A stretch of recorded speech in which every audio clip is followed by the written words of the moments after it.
Ya estamos entrando al invierno, se fueron las lluvias y bueno, pues nuevamente emergen los riesgos en materia de medio ambiente, de la atmósfera, que a final de cuentas con estas capas de frío y de calor, pues se generan algunos centros de, digamos, de contaminación que se condensa a través de la atmósfera. Y bueno, pues aquí en Jalisco y por supuesto en la zona metropolitana de Guadalajara, pues hay todo un trabajo, toda una labor para evitar pues el menor índice posible de contaminación atmosférica, y por ello está con nosotros la directora de calidad del aire de la Secretaría de Medio Ambiente del Gobierno de Jalisco. Ella es Stephanie López Murillo. Stephanie, bienvenida, ¿cómo está? Muchas gracias, muy bien. Bienvenida, muchas gracias por venir. Bueno, pues sí, es la etapa difícil, ¿no? El tema de la atmósfera. ¿Qué medidas consideran ustedes que se tengan que llevar a cabo, que los ciudadanos participemos, no solamente las autoridades? Sí, bueno, justamente vamos a empezar una temporada crítica, sobre todo en materia de partículas, que esto suele ser ya más visible cuando vivimos en un área a lo mejor que es un poco más alta, alcanzamos ya a ver esta capa de contaminantes entre estos colores que van de lo gris a lo café, y normalmente pues van a ser partículas que pueden llegar a tener un efecto en nuestra salud porque tienen esta capacidad de transportar diferentes tipos de contaminantes, ¿no? No solamente es la partícula en sí lo que nos va a enfermar, sino que va a traer residuos de quemas agrícolas, de alguna fogata que se haga en algún sitio. Ahorita, bueno, con este tema de las quemas agrícolas, pues es muy común que la gente tiene estos terrenos en los que ya deja de llover, tenemos este pastizal seco y lo más sencillo es llegar a incendiar el terreno, pero también predios baldíos, las fogatas, como comentaba hace un momento, que suelen presentarse mucho más porque hay reuniones navideñas, de amigos, que entonces pues puede ser fácil para nosotros hacer este tipo de actividades. Sin embargo, esta acumulación de partículas se va a dar mucho más frecuentemente y entonces tenemos que evitar pues a toda costa o en la medida de lo posible estas emisiones adicionales. Claro. Bueno, aquí también es importante, pues por un lado, que pues los ciudadanos tengamos esa conciencia de no estar haciendo fogatas, por ejemplo, con llantas de coche ya antiguas, etcétera, pues una doble contaminación, claro, por decirlo así.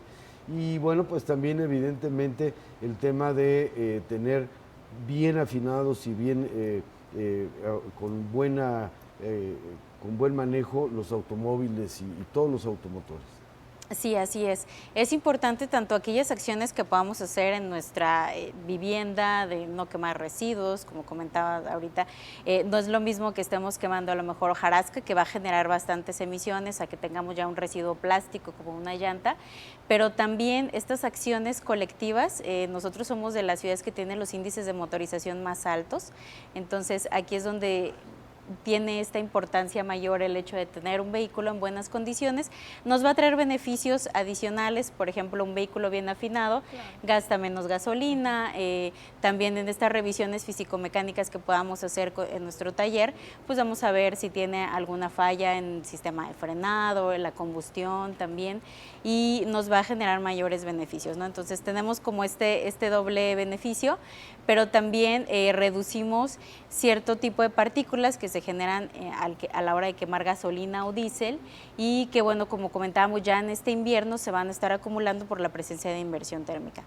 La verificación vehicular pues debe de ser, por supuesto, pues un paso fundamental para que también los ciudadanos aportemos un poco más de salud, ¿no? Sí, en las medidas generales de control de la calidad del aire, y esto es a nivel nacional, existe algo que se le llama la Estrategia Nacional de Calidad del Aire, y uno de los ejes principales es contar con este tipo de programas.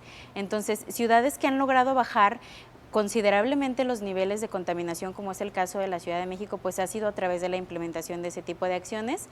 Es muy claro, por ejemplo, muchas estadísticas que tiene la Ciudad de México públicas en su página web de calidad del aire, donde vemos cómo a partir de que están estos programas, tanto de la parte de restricción vehicular como de control de emisiones vehiculares, estos episodios tan críticos que ellos tenían, sobre todo en la parte de ozono, se redujeron hasta un 80%. Entonces, sí puede llegar a tener un efecto muy positivo. Son mecanismos que se plantean en las agendas de calidad del aire a nivel nacional y pues es importante también la participación. ¿En qué momento se considera contingencia atmosférica todo este tipo de contaminación y que a veces incluso ya en esta temporada nos asomamos y vemos una nata?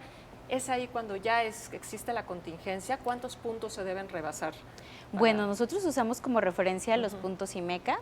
Entonces, cuando nosotros tenemos durante más de 2 horas consecutivas niveles superiores a los 120, hablaremos que tenemos una precontingencia, ya hay calidad del aire mala, ya puede ser observado como esta natita de contaminación, que normalmente se va a disipar por ahí de las 11 o 12 horas, y es cuando se va a romper esa capa de inversión térmica. Y cuando llegamos ya a una contingencia que le llamaríamos de fase 1, estaremos hablando que tenemos niveles superiores a los 150 puntos IMECA, y en una contingencia fase 2 son superiores a los 200 puntos IMECA.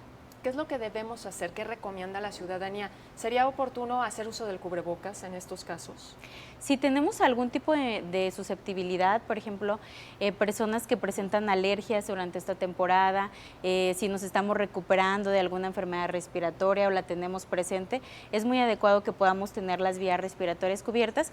Primero porque el aire es mucho más frío, entonces nos va a irritar, y en combinación con estas partículas en el aire puede llegar a agravar esa enfermedad que tengamos en el momento. Claro. Acciones como la quema de basura que se lleva a cabo en algunos colonias, sobre todo durante esta época del año, la quema de llantas, la quema de pastizales, ¿tienen alguna sanción por parte de ustedes? Sabemos que por parte de los municipios hay una sanción administrativa, pero por parte de ustedes amerita sanción también. En el caso de las quemas agrícolas se hizo en el año 2019 una modificación a la Ley Estatal del Equilibrio Ecológico con el objetivo de que se prohibieran en el área metropolitana.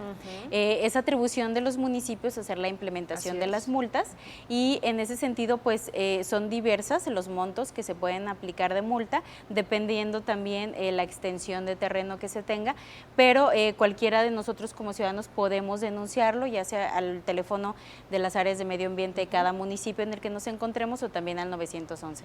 Muy bien, muchas gracias. Bueno, pues ojalá que pues también el clima nos ayude un poco, porque que de repente pueda llover en la mañana o a cierta hora, para que pues se limpie un poco la atmósfera, y sobre todo las medidas que son la verificación, no quemar llantas, no hacer fogatas, chimeneas y cosas de este tipo. Evitarlo lo más posible, porque es cuando es la etapa que está pues más seco el aire. Y bueno, pues también es importante que tengamos medidas especiales para tener lubricada la nariz, la boca, etcétera. Pues todas esas medidas son las que se requieren, y pues mucho agradecemos, Stephanie, que nos venga usted a recordar que el invierno suele ser, por eso, que con más incidencia de enfermedades respiratorias, por el frío, pero también es por el tema de la contaminación. Así es. Muchas gracias, pues muchas director. gracias, Stephanie, muy amable. Muchas gracias.